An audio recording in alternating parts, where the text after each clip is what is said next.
guys, welcome back. Thanks for joining us for our Anime Iowa online live show last weekend. We are recording this before the show actually happened, but we're going to just assume everyone had a really good time and that it was absolutely wonderful. With, just the appropriate amount of technical difficulties kind of dispersed in there every once in a while. Obviously. Obviously. Yes, we're trying to be responsible and record ahead of schedule. So we are ahead of when we would actually be posting our episodes. What is that? Gasp. Efficiency? What? Pre-planning. What is pre-planning? Well, you know what? We're actually going to talk about that in today's episode. We are going to talk about planning in today's episode because today's episode is all about participating with a group. Which, speaking of participating with a group, I now want a really large She-Ra group. Oh. I watched all of She-Ra in a week. Yes. It's delightful. Yes. It's delightfully gay. It's amazing. Okay. Alrighty then. That is how most people have described She-Ra to me before I watched it, was that it was delightfully gay, and I concur that it is. Now you've just confirmed it. Yes. But the reason it's so delightfully gay is, like, in a lot of shows still to this day, the gay character, like, their sexuality is part of the plot. Right. It's not part of the plot at all in She-Ra. Oh, good. It just is. Like, Bo just has two dads and it's cool. Like, they don't make totally any, like, big deal about it. There's no conflict around a character's sexuality. They just are. This show's representation for, like, race, orientation, it's across the board, everywhere. I've never seen a show do this before. Wow, that's super refreshing. Plus, it's freaking adorable. I'm not gonna lie. You are Angela, by the way. Oh, okay. Actually, that was going to be my next question. So, of course, now that we need this massive cosplay group for She-Ra, was who are we cosplaying? And apparently I am Angela. You are Angela because she is the kind and wonderful queen who is very much a mom. Oh, okay. Well, there you go. You're Angela. Okay. I'm caught in between Shadow Weaver, because Shadow Weaver is the villain who's not really a villain. Oh. Which, I love those. Right. So, like, they're very kind of in the middle and stuck in their own, like, internal turmoil. And then we have Double Trouble, who speaks to me on a deep personal level. Because Double Trouble is designed off a chameleon, and Double Trouble is basically a doppelganger. That sounds super fun. Double Trouble is also a non-binary character. I think it's really cool they did this with this character that can, like, change shape and form. So they actually identify Double Trouble with the pronouns of they, them in the show. Wow. And the actor is also non-binary. But Double Trouble is chaotic neutral at its finest. So you're saying that if they turned this into a live-action movie, that Double Trouble would be played by Scarlett Johansson? Sadly, that's probably true. Let's hope not. Let's hope not. Have you seen the, like, fantasy cast for Final Fantasy VII where all of the characters are Scarlett Johansson? No. I actually did have a few people, though, basically say to me, well, you can do Double Trouble as long as you're not Scarlett Johansson. So, I mean, because of course, being that I don't identify as non-binary, I was a little concerned, like, can I play Double Trouble? You know, because there's a lot of backlash for actors who are not trans, who play a trans character. But the consensus from the trans community seems to be, as long as I don't erase Double Trouble's pronouns and the fact that Double Trouble is non-binary, that it's fine. They are sassy and full of chaos and just want to cause trouble. You had me at chaos. And I just see this performance where I'm changing outfits every 5 seconds. Of course. Because of course there's a skit. Because of course the other fun part about Double Trouble is the fact that they would make a kick-ass performance. Because there has to be a skit involved, obviously. There's always a skit involved. The downside is I would need to make a bodysuit that not only involves spandex, but also stretch pleather, and a wig that has buzzed sides. Oh, fun. Now, Arta makes one with, like, both sides buzzed with the long hair. There's also body paint, because Double Trouble is green. You're just getting, like, the win-win-win going in here. I know. Everything that I've never done before is Double Trouble. Which is probably both, like, super exciting, but kind of intimidating at the same time. And unfortunately, that's probably why I'm like, well, Shadow Weaver, because Shadow Weaver's just the same thing that we've done over and over again. Shadow Weaver wears a dress. Shadow Weaver wears a dress. It's not new. Done this before. This isn't anything new. But the real question is if we're going to do a skit and I have to play the queen. Double Trouble makes no sense with the queen, but Shadow Weaver does. Oh. Shadow Weaver makes... I won't tell you in case you try to watch it why she makes sense with the queen. Shadow Weaver makes sense with the queen, just not Double Trouble. Double Trouble makes sense with, like, Catra. So what you're saying is maybe you just need to make both. And I'm not cosplaying Catra because there's a lot of Catras.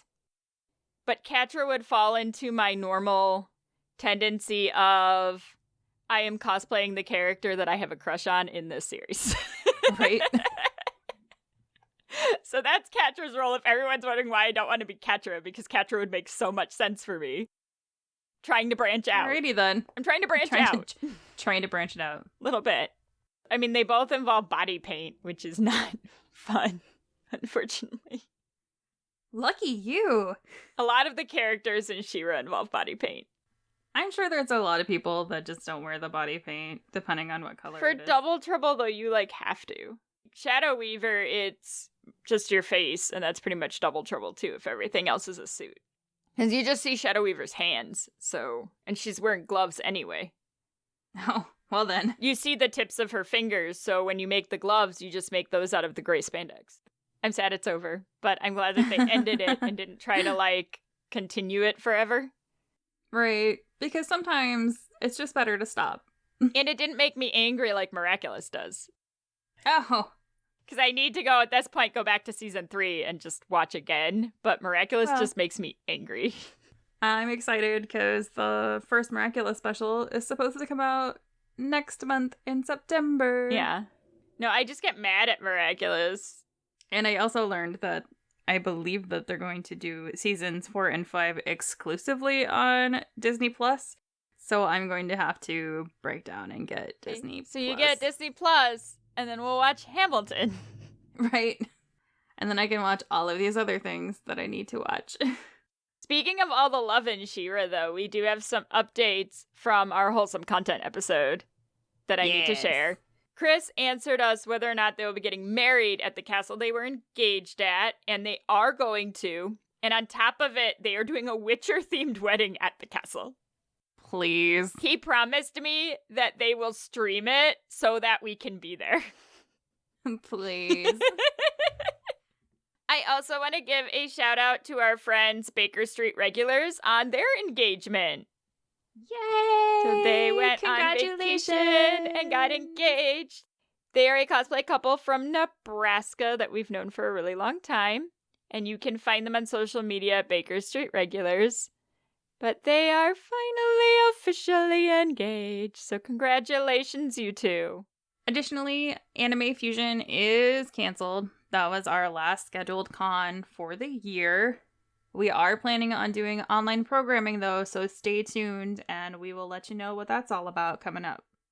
I did find this really delightful podcast called Bombarded, and it is a D&D style podcast where the entire party are bards. That's amazing. It's hilarious. They do an original song every episode. They're from the band Linby, and they're from the Dallas-Fort Worth area, and they play this game every week. You get a random song every episode. Essentially, this group of bards is going to bard school, and then they get sent out on quests. Oh, good. Well, and they all have, like, like a rogue or a barbarian or a... Oh, they have alts? Classes. They're all bards, but they all have alternate classes. Oh, okay. As well. So, like, One might be a rogue, one might be a magician, one might be like a barbarian, that kind of thing. They all have their own instruments and way that they do things, and it's pretty hysterical. So you can pretty much find Bombarded anywhere you get your podcasts. They are also on social media under Bombarded. But if you want a good giggle, they're a really good time. But since I would totally be a bard if I ever played D&D, I truly enjoy this podcast. That's why you're Jaskier. Mm-hmm. Yes. I'll toss a coin to your Witcher. Well, and I can only imagine doing a podcast with that many people must be a lot of work. Because groups are a lot of work. Groups are a lot of work. Groups are so much work. So, welcome to Better Together, also known as how you usually end up not talking to someone by the end of it. Also known as Adulting 101. Adulting 101. But it's true, like, Life typically skills. there's so much stress and just negative things that occur during group projects that you end up, like, losing friendships over them. Or just, maybe you will work with specific people, but not all of them at the same time. Or maybe every time you look at that particular costume, you want to throw it against a wall, or run over it with your car, or set it on fire. We have one of those. I'm assuming you're talking about the one that I'm thinking of. To be fair, most of mine is disassembled at this point. That's true, so because I'm stealing pieces for other purposes. Right? We're upcycling. What else can I do with a lot of blue leather? We're not, like, maiming. We're just... upcycling a costume we won't wear anymore. Right. So we're being good stewards of the environment and recycling materials from cosplay past into things that we'll actually wear. It's part of our attempt to not spend quite so much on costumes as we usually have done. And, it lets me slowly tear it apart piece by piece. It's therapeutic. It's fine. Yes, this is fine. This is entirely healthy. And usually, the bigger the group, the worse off it typically gets. Lots of things can contribute to that. What's the expression? Too many cooks in the kitchen? Yes. That's usually why large groups struggle, is because there's just too many opinions going on at once. And if you're not super familiar with the different, like, ways in which your group members express themselves and time management, you got your person that actually owns the restaurant, and then you're gonna have, like, your head chef. But then you also need, like, your sous chef, and there's so many different types of chefs in the kitchen. But the problem is usually multiple people want to or think they are the head chef. No. I mean, that is typically what happens and why things... Are you saying that cosplayers have egos? No! How dare. Everyone thinks they can do it better than the other person is part of the problem, usually, with a group project. Competing only makes it worse. Absolutely. Because then you just get that, like, extra level of stress and pressure on top of everything else. And by the way, once upon a time when we were not brand new, but it was the early years of costuming and cosplay competing. 2003, Anime Central in Chicago area. Currently it's in Rosemont. Before that it wasn't, but they eventually developed a rule about how many people you can have on stage. And you can blame Elle and a bunch of our other friends for that and their 21-person Vampire Hunter D Bloodlust group. So pretty much the entire main cast of Bloodlust went across the stage during this. Of course, it's a performance, because how do you not? And that was when you still had to, like, do your lines live, too. Yep, you sure did. We also may or may not be the reason why you aren't allowed to do stage combat anymore, either. No one got hurt. We actually were trained properly by, like, a certified stage combat person, but... Yep.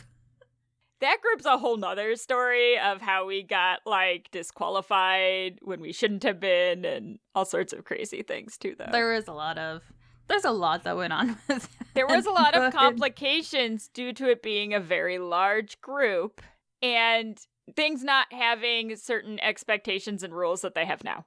Well, and even within the group dynamic, I wasn't directly involved. I was peripherally involved as a member of the larger group that this all took part in. But I got to see a lot of it. And we're going to talk about a lot of the issues that potentially did happen then.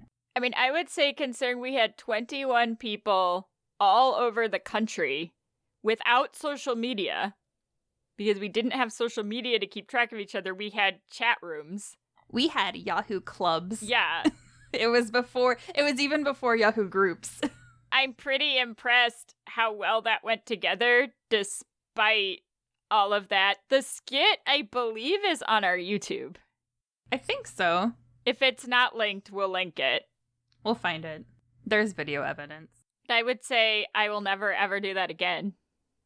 Well, you can't. It's against the rules. Well, now. I know. But even if it was like a hall cosplay thing, like I'm not doing the 21-person group again. That was insane. So we can only have 20 people in the Shira group? Is that what you're saying? Yes. Okay. No more than 20. The big groups that you typically see nowadays are going to be, that are organized and can kind of get through some of this stuff, are all those idol groups that are out there. They're usually still a limited set number of people, though. So I think there are 20. idol groups? Yeah. I don't know if think I've it's ever 20 seen a people 20. if you have a full idol group. I guess I've never seen a 20-person idol Because group. most of them people I don't see have full like groups 9. for that. How big is a full Love Live group? Tell me, Google Foo. Come on, Google. There are 27 main Love Live characters. How do you have 27 main characters in anything? I don't know if all 27 actually perform together, though. The biggest Love Live group I think I've ever seen is only like 9. There was a really big one at Colossal Con. Yeah, I can't find the answer exactly to how many you need to do a whole song.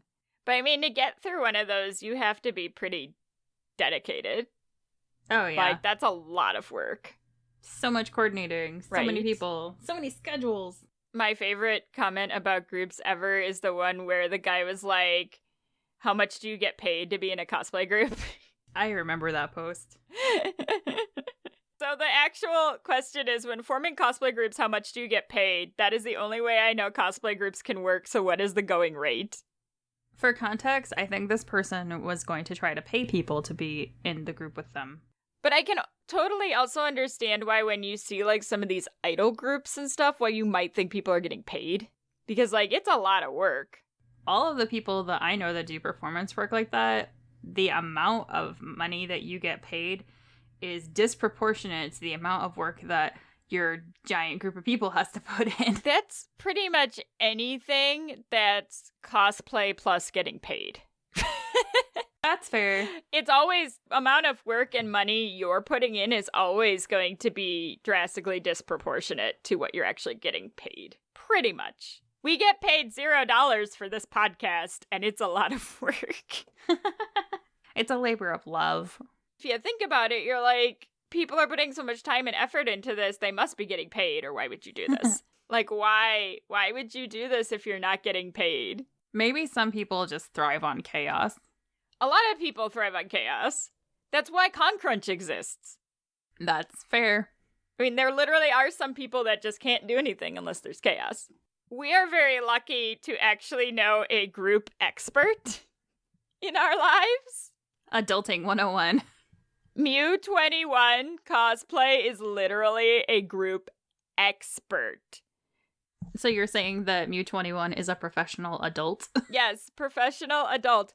They have put together full Sailor Moon groups. Love it. With, like, equal levels of craftsmanship and, like, acting ability and just amazing groups, and has been able to do it multiple times. Yes, I greatly enjoy them. I asked Mew21 if she would be willing to give some advice for all of you on doing a successful group before we start breaking it down into the different sections of what you need to look at when trying to put a group together. So she says, group cosplay is not an exact science. It's a skill that I honed over years of cosplaying. You're going to have your bumps and problems. It took me years to cultivate a list of good, reliable, skilled cosplayers who I knew would make my groups become a reality. Communication and set expectations are your best tools. The more you communicate, the better. I use both Facebook and group pages and a group chat. These help everyone see how progress is coming and set what is expected. Having check-in points is also super helpful. Clear and concise expectations. I really like how her advice to everybody is a nice, like, little summary with a bow on it of exactly what we're about to talk about. It is. And a lot of these skills are going to be especially important right now, where people are still trying to do group cosplays, but you can't meet in person. So there's a lot more organizing and kind of being on the ball that you have to do. Yeah. So, successful group traits.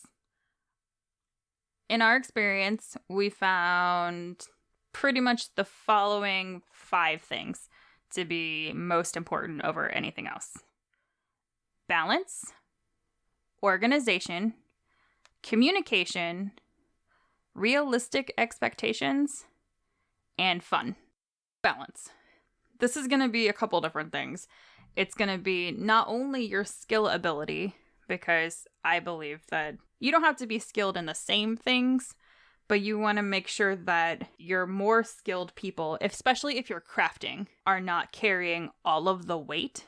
And also your division of labor. So like, Elle and I have complementary skills. So when we do things, I will more heavily focus on one particular thing for the costumes, and she will more heavily focus on other types of things for the costumes. Either one of us isn't doing all of the work. We like to do things on the side to kind of hone the other skills and get a little bit more practice and to get better. That division of labor is important because you don't want somebody carrying. Because ultimately, if you have a disproportionate amount of work or time or money, just whatever it may be, because not everybody makes their costumes, it doesn't matter if it's a real disproportion or a perceived disproportion, because you got to remember what people think is their own reality. Just because you think that you've put more work in, but they think that there's more work in, that's going to cause resentment. And resentment is bad, especially if you're trying to do a group with friends. Well, and we've struggled with this on and off before as well, guys. So, like, it's something that happens to everyone in every different situation, and we've gotten better at it. That is part of why I needed to get a little bit better at sewing, because even though I had lots of other things to do, we tend to do very sewing-heavy projects. But, like, for instance, we're looking at doing Spark and Nice from Record of Lotus War. Well, I have to learn a completely new skill and do, like, a full suit of armor. And Ash's costume is really, really simple. So Ash may be helping me do the sewing on Spark because I need to make all of this armor that I haven't done before. But it's figuring out that balance and what each person can handle given the time and the constraints that they have. How many spoons are available? Yes, pretty much. How many spoons does someone have? We're going to talk about a couple more things, and we can relate back to the Spark and Niece project on that a little bit. Organization. Is there a plan? Are we just winging it? A plan? Is there like a due date for something? A due date? Do you have, like, is your due date literally like tomorrow before you go on stage at the con? Or maybe you setting a due date like a couple weeks ahead of the con? Or maybe you're going to have little due dates in between. We would like to have our fabric ordered by X date. And then I would like to sew his ugly mutton sleeves by this date. They're so ugly. This is going to depend on the person. What works best for you as far as staying organized. And it might be one of those things that you have to adapt to if your other group members need it in order to help better have group harmony. If you're not organized, you might end up missing a deadline, whether it's one of deadlines that you set for yourselves, or it's a hard deadline, like we're still sewing in the hotel room. Or you might have to compromise for less. I really wanted to put those beads all the way around, but I guess I'm just going to have to put them here and there instead. So maybe not exactly what I wanted, because I ran out of time, because I wasn't organized. Well, we get that right now, especially planning is almost more important than anything because of how long it's taking to get materials. And material availability is still a big problem. Like we've talked about with Con Crunch before, you know that there's no cons right now. So you're like, look at all this time that I have. But then, oh, that con's not getting canceled and I still want to go. Darn it, I should have started this months ago when I was quarantined in my house. Well, yeah, I mean, there's that planning, obviously. And then there's also the planning of, like, now you have the issue of if you run out of a certain material, you may not be able to get it again for an extended period. Mm-hmm. So, like, I've looked at trying to figure out maybe I don't want to use thermoplastic at all for Spark and have him be all foam with no coating of thermoplastic because what if I can't get a hold of any Warbler? Right. Because we live in an area where we have to order literally everything. So we have to plan ahead all the time because I can't even like go and buy fabric at a store. I typically have to order it, which right now is significantly delayed. So that planning ahead is kind of a big part of it. But then you sometimes also run into like that opposite effect of you plan so far ahead that you've bought portions of stuff for a costume and then never use them. You're like, oh, well, I really don't want to do that anymore. I know I have the whole thing essentially sitting in a box over there waiting for me to sew it together, but Yeah, we have a couple of those where I'm just like, it's not worth me buying the rest of the supplies for this costume because I don't really want to make it anymore. But we may have found fabric on sale or a wig on sale that was perfect and bought it. And that's not really planning. No. That's more just like impulse buying. And it's not necessarily good. You know, sometimes it'll help you adhere to getting stuff done like Ninja Shadow because I have a wig for Ninja Shadow, but nothing else. I love Ninja Shadow. We need to order stuff for Ninja Shadow. The next one is communication. Do you have a way to easily keep in touch with your group members? Preferably all in the same place. So if somebody doesn't have something, then they're either going to have to get it or you guys are going to have to pick something else. And this doesn't matter if you exchange emails or phone numbers or set up a Facebook group or set up a Discord channel. I mean, whatever is going to work for you as far as a place to communicate with everybody and kind of keep everything in check. And also, I found it really helpful whenever you get like updates from people. It almost like motivates you to be like, oh, they're doing this. I want to make sure that I have stuff to post too, so I could show everybody my updates and get feedback. The other part of communication is, are you making it clear what is expected of each person in your group? Is there a specific thing that somebody's in charge of? Does it need to be done by a specific time for a certain reason? You can't just assume that people know things, because the biggest consequence that you're going to find from lack of communication is going to be misunderstandings. Because as humans, when we lack information, our brains automatically try to fill in the gaps. That can cause a lot of hurt feelings and cause a lot of assumptions, which may or may not be true. Talk to each other, please. I do recommend doing some of it actually live too, because what we've experienced with trying to do very complicated group cosplays before via like just Messenger is a lot of things get construed wrong because you don't have that intonation of a person's voice. So like having a Zoom meeting every once in a while probably wouldn't be a terrible idea to help reduce some of that miscommunication. Absolutely. Well, and sometimes too on social media, if you're using like a chat program, then sometimes things get lost. Mm-hmm. Well, maybe not everybody can come to your group meeting at such and such a time. Or maybe a couple people are chatting about something, either group related or not, when somebody else or a couple of people from the group aren't there. If they're trying to go back and read, they might actually end up missing some of the conversation that had happened previously. And the people that were in it are like, oh, well, we already talked about that. Well, but we didn't, because not everybody was involved in the conversation. That can also cause problems. Well, and that's when it's really good to have a Facebook group that you post things into, because it's easier to find the material. I mean, that's what we do for this show. Anything that's important, we don't put it in Messenger because we know it's going to get lost.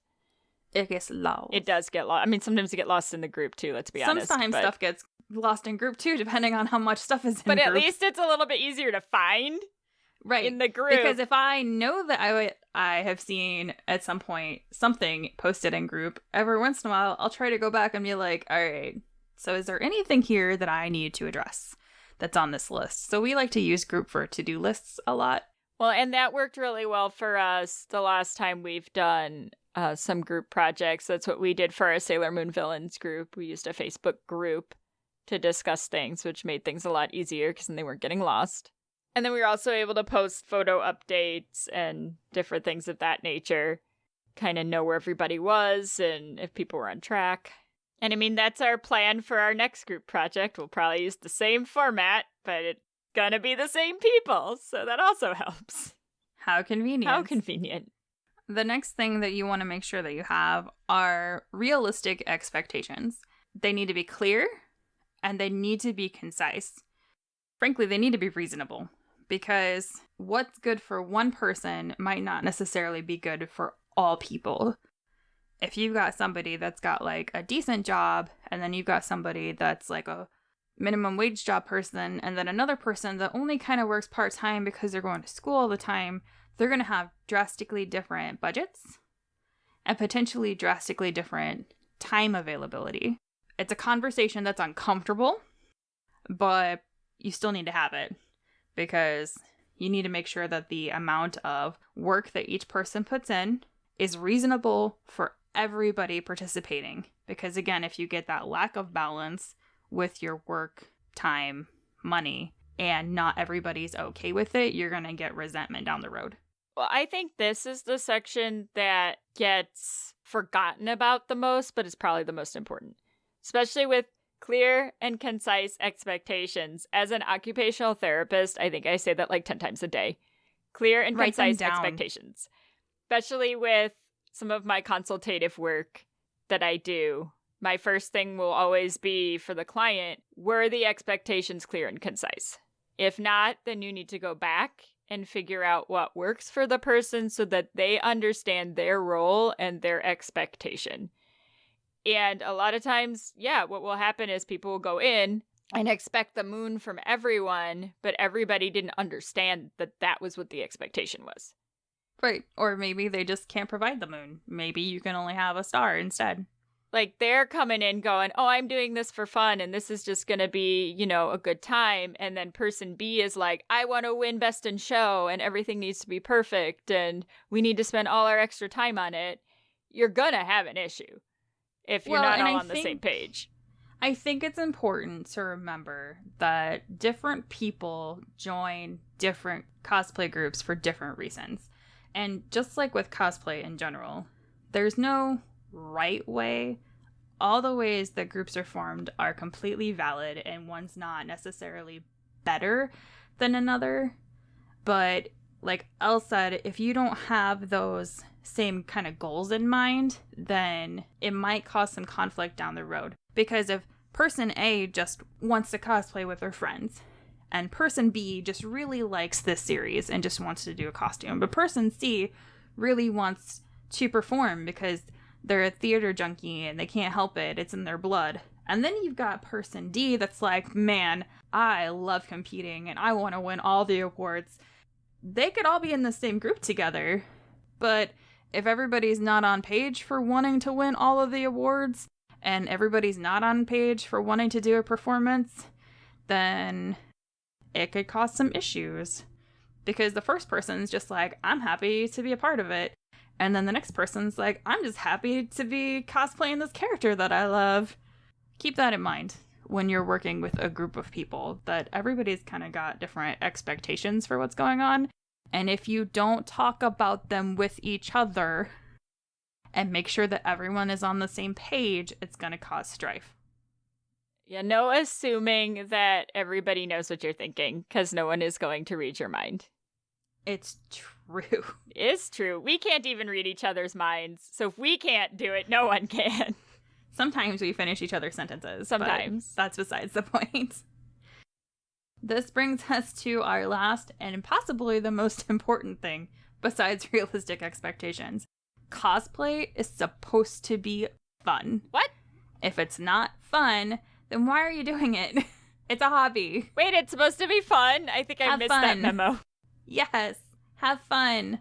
What's the point of being silly and dressing up into character and gallivanting around with your friends or taking pictures together or jumping on stage and performing for the audience if you are not enjoying it?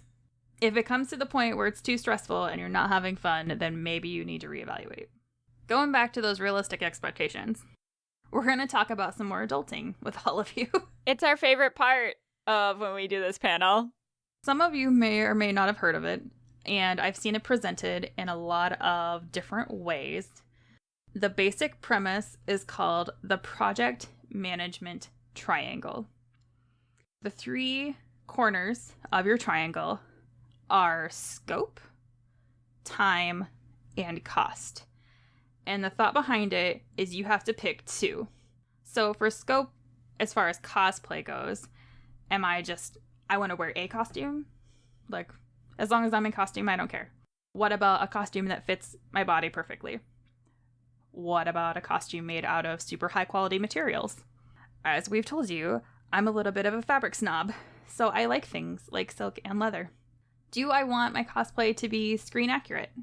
Do I want to go over the top and crazy with it and put in LEDs or do a lot of weathering techniques or embellishments like embroidery and rhinestones? I'm surprised that Elle's not like shaking her head fervently because she likes the embroidery and the rhinestones. I typically like doing all of the weathering and embellishments and embroideries and rhinestones. Right. But we know to expect that of each other. Yes. And but that's going to be your scope. Yes. And we've gotten better at knowing that the people that we typically group with have very similar preferences, which has helped keep our expectation known. More realistic. Because we know that they're equally, if not more so crazy than we are.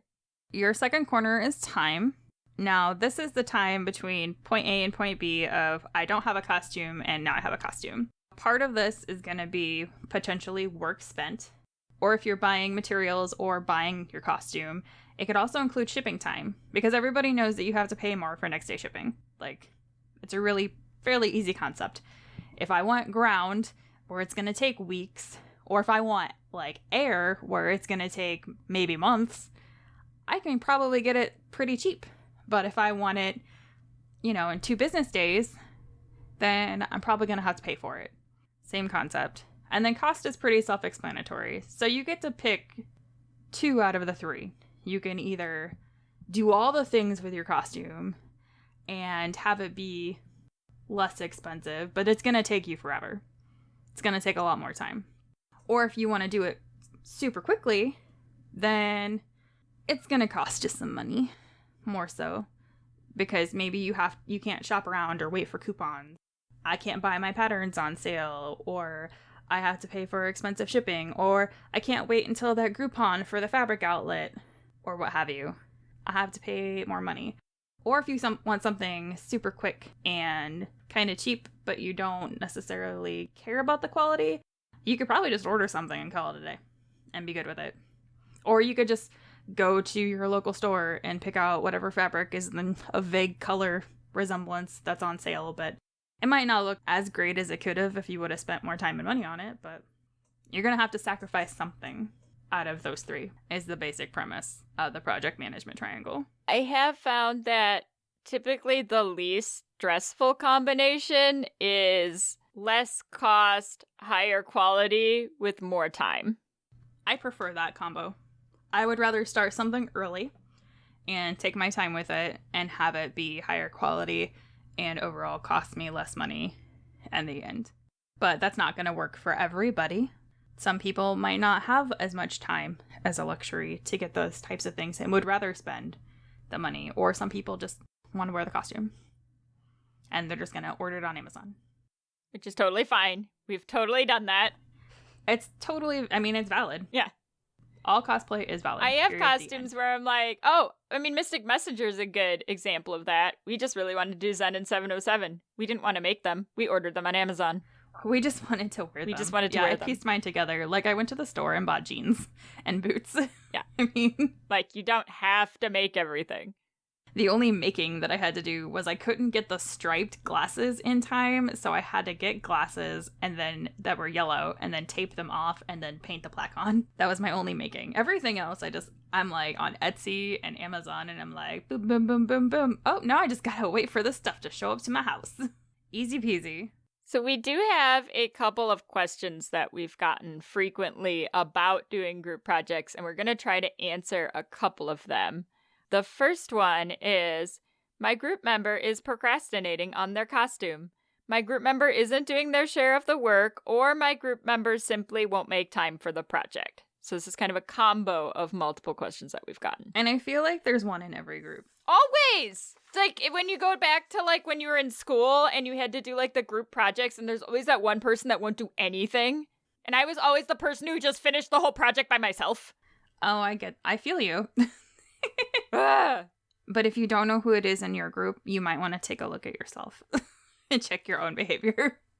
Well, and we have had this issue more times than we care to count. Yeah. With pretty much every group not every group we've done. Not every group. But that's because we learned who was reliable and were able to remove that person. Which we'll talk about in a minute when we get to resolving more conflict. If you're having problems with your group member, you need to look back at your previous interactions. Did you all agree on clear and concise, realistic expectations?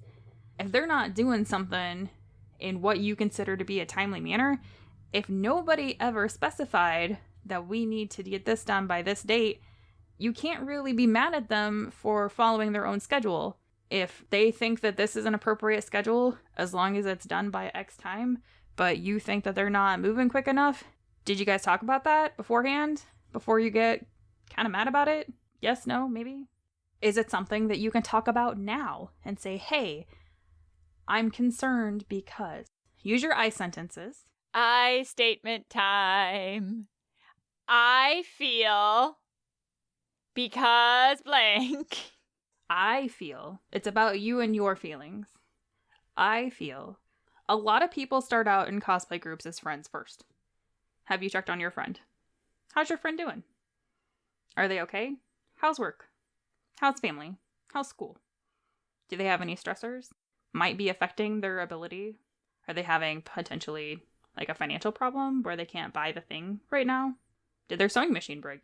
There's a lot of options for things that could be going on that maybe you're just not aware of because you're hyper-focused on the fact that the costume isn't done. Maybe there's something else going on that, as their friend, that you should know about.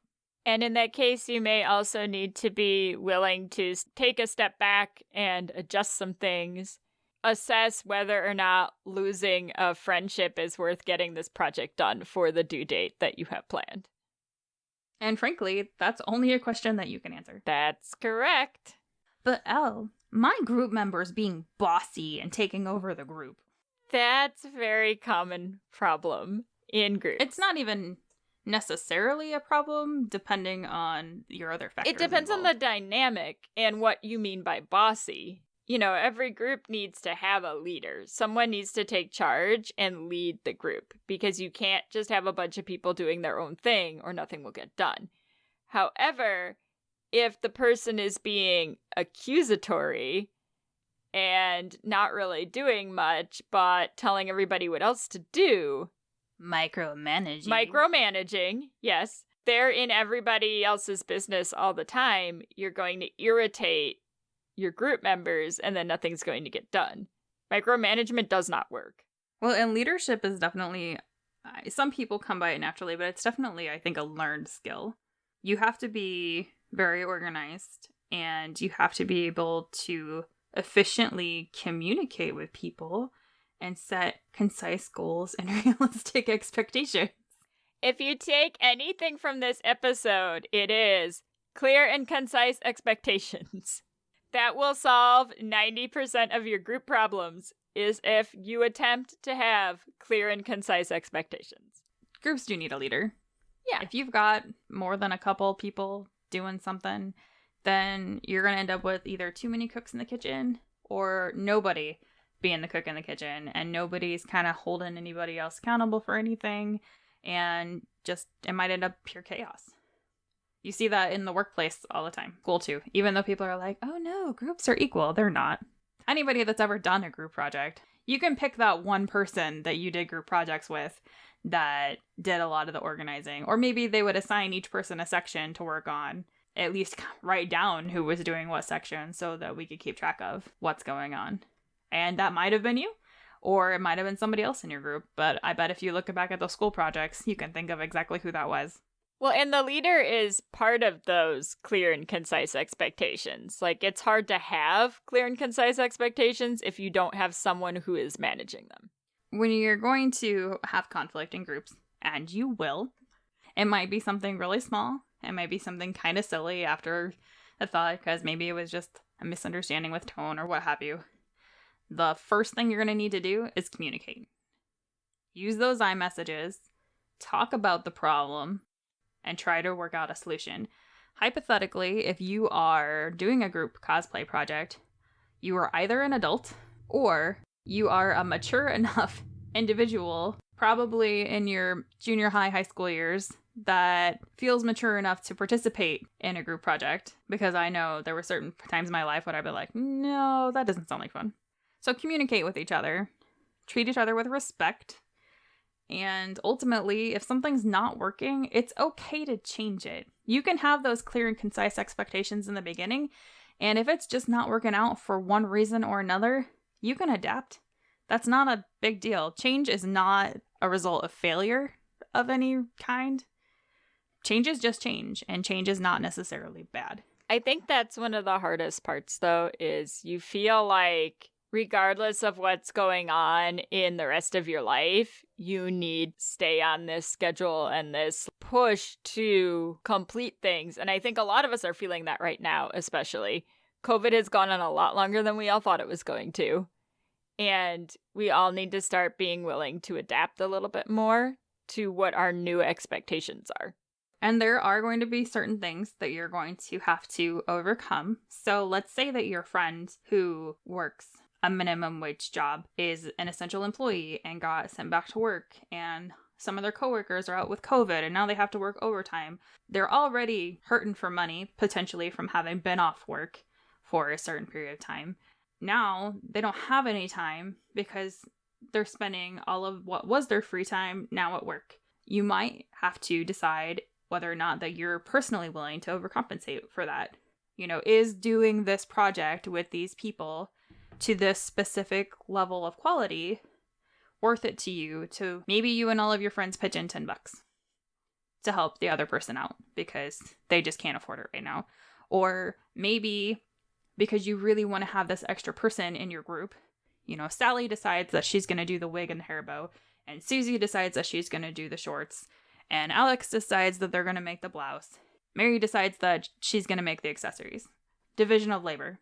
My friend in the end still gets to cosplay with me, and we still get to have our cosplay group, and everybody's happy. Also, sometimes, like we talked about, you have to take out the trash. I mean, that is a good way to put it. Sometimes there are conflicts that come out in group projects that might not even be related to the group. Just because it's somebody that maybe you hadn't worked a lot with previously, and now you're having to interact with them more on a one-on-one basis, and just for whatever reason, you don't mesh. You are not required to get along with everyone. Now, you should try to remain professional and courteous, and don't be, rude assholes to each other, because, again, we're adults. Let's communicate like adults. If there are conflicts that cannot be resolved within the group setting, it's okay to go on with the group without certain people in it. It doesn't necessarily, mean you failed or anything like that. It just means maybe these people just can't work together. And typically, it's going to take more than one person not getting along for something like that to happen.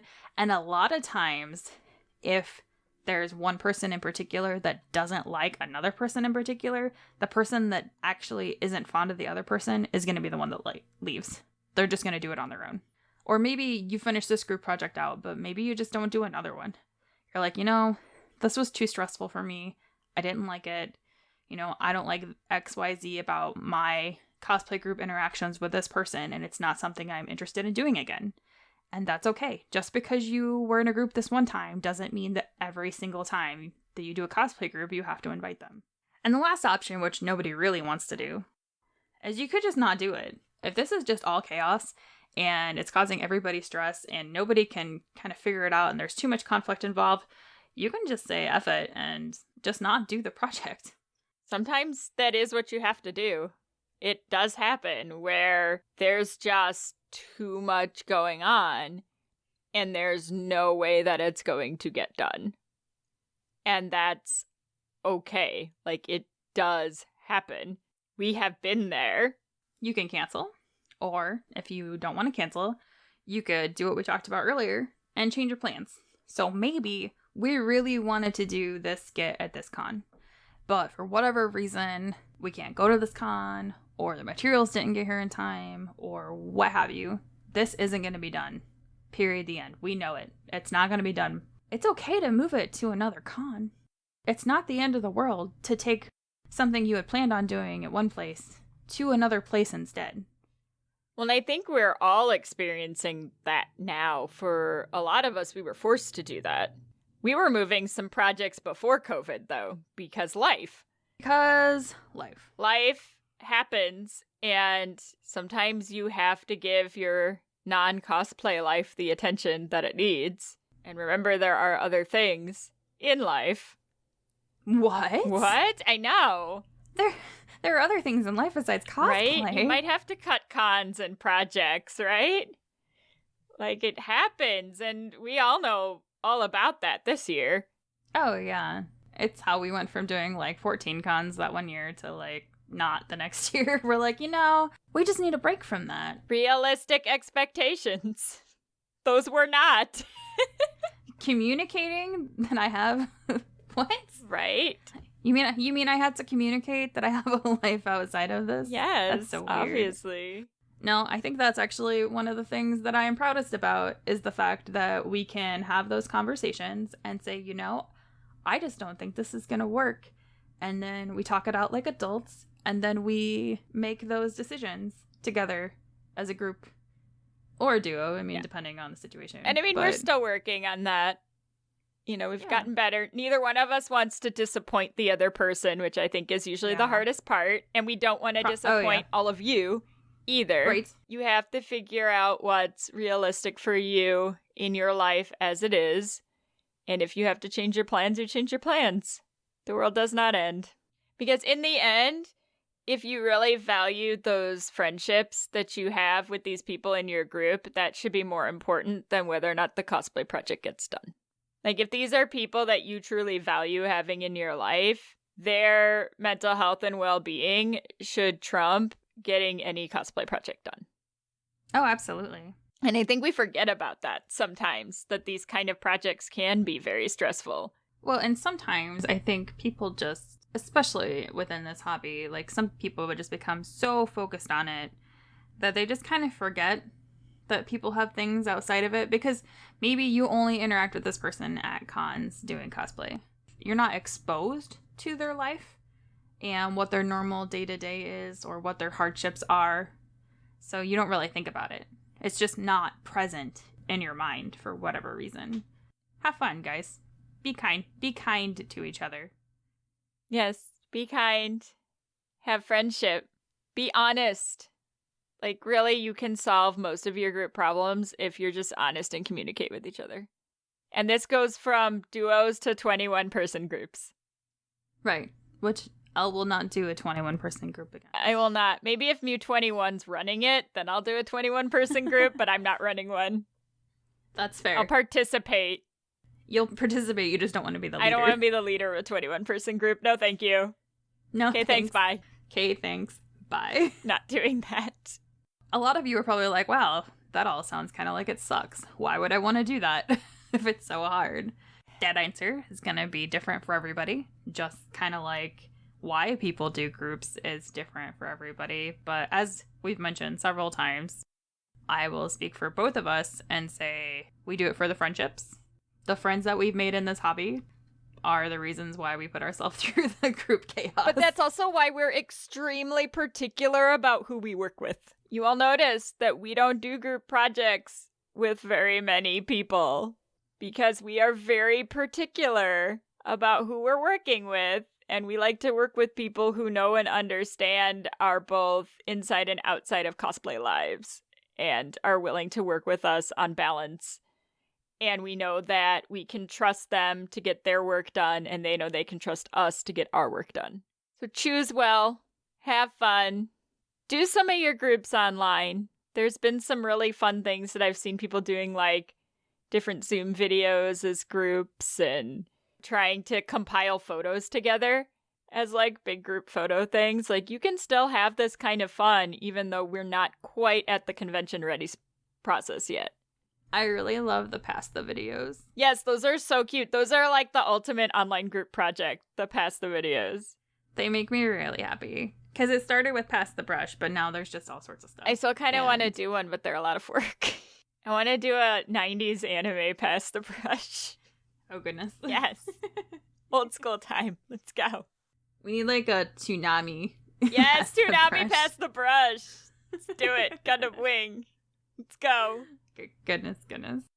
All right, our friends, we are going to close out this group project that is this podcast, because this is also definitely a group project that we're still learning how to manage.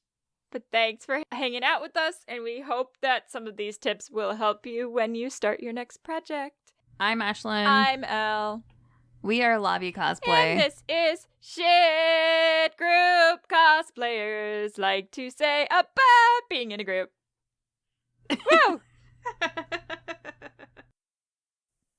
You've been listening to Shit Cosplayers Say, an LVC production. You can find us on Facebook, Instagram, and Twitter at Podcast SCS.